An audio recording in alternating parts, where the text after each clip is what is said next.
All right, let's get right into it. If you think you're going to conquer Legos with a fancy degree and a perfect business plan, well, you need to think again. See, Nigeria's commercial powerhouse, it plays by a completely different set of rules. So today, we're breaking down that unwritten code, the three secrets that separate the businesses that make it from those that, get completely swallowed up. And this, right here, this isn't just some motivational poster quote. No, this is the absolute truth of doing business in this city. It's all about survival. It's about a kind of toughness that's forged in the fire of crazy inflation, insane traffic, and power that just comes and goes. Getting this in your head, that is step one to winning.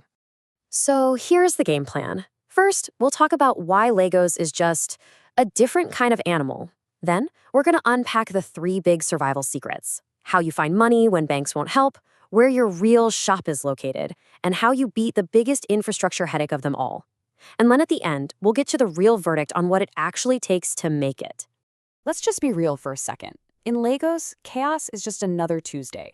Your standard business models, they often just fall apart when they hit the reality of our infrastructure issues and economic shocks. Success here, it's not built on spreadsheets, not at all.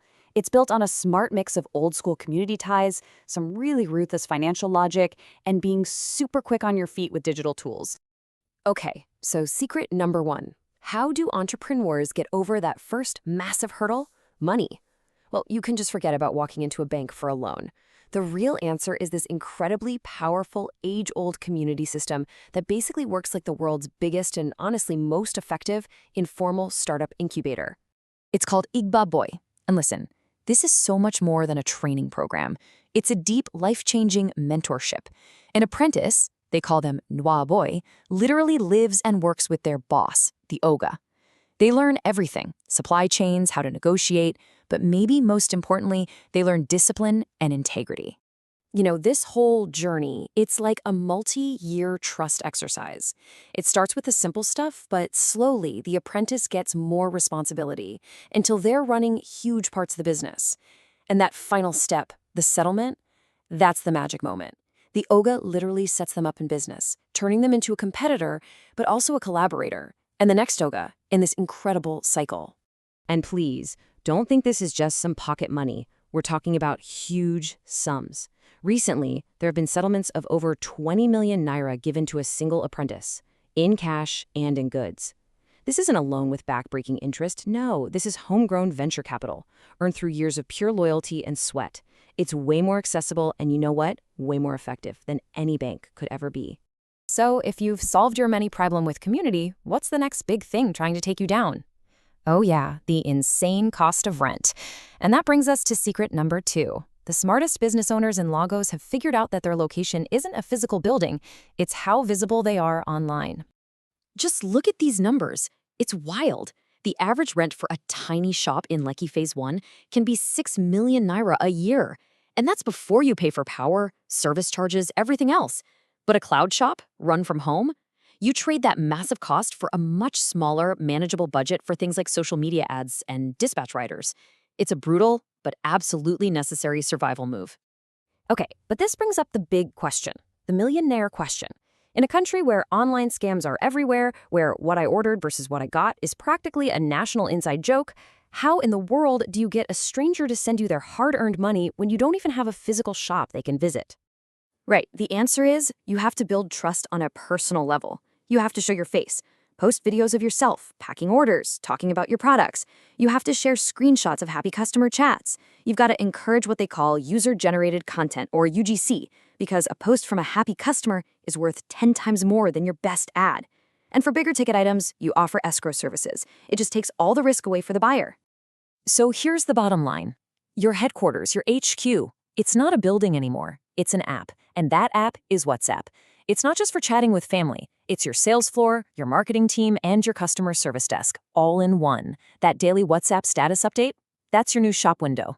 And that brings us to our third and final secret, the one that deals with the biggest nightmare for any business in Nigeria: power. A lot of people see solar power as, this eco-friendly green choice, a nice thing to have. In Lagos, that's completely wrong. Going solar has become a cold, hard, purely logical business decision. It's about one thing: survival.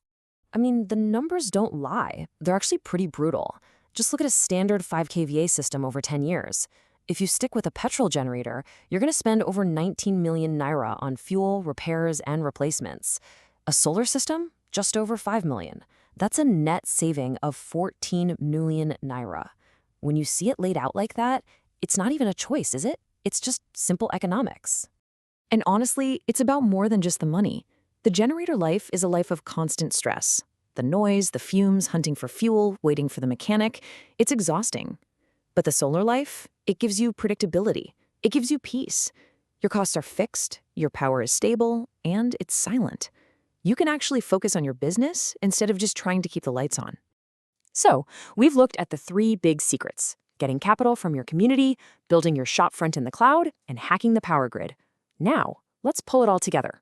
What's the one thing, the single most important asset that a Lagos entrepreneur needs to have?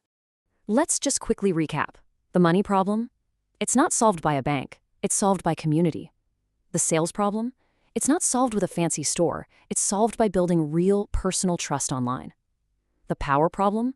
Not by buying endless fuel, but by investing in predictable energy. You see the pattern here? None of these are just technical fixes. They are all at their core about people. And that right there, that's the real secret. The Lagos Survival Code shows us that what businesses need most isn't just a check. A loan can't teach you how to navigate the ports, or how to build a brand people trust on WhatsApp, or how to figure out the long-term benefit of solar. But a mentor can. The Agba Boy system isn't really about the money at the end. It's about the 7 years of knowledge and wisdom that come before it. So as we wrap this up, I'm going to leave you with a question. Look, whether you're in Lagos or London, these ideas, community, trust, long-term thinking, they work everywhere. So ask yourself, which one of these unwritten rules, which of these survival secrets are you going to start using in your own hustle, starting tomorrow? Because the answer to that, well, that could be the difference between just surviving and actually winning.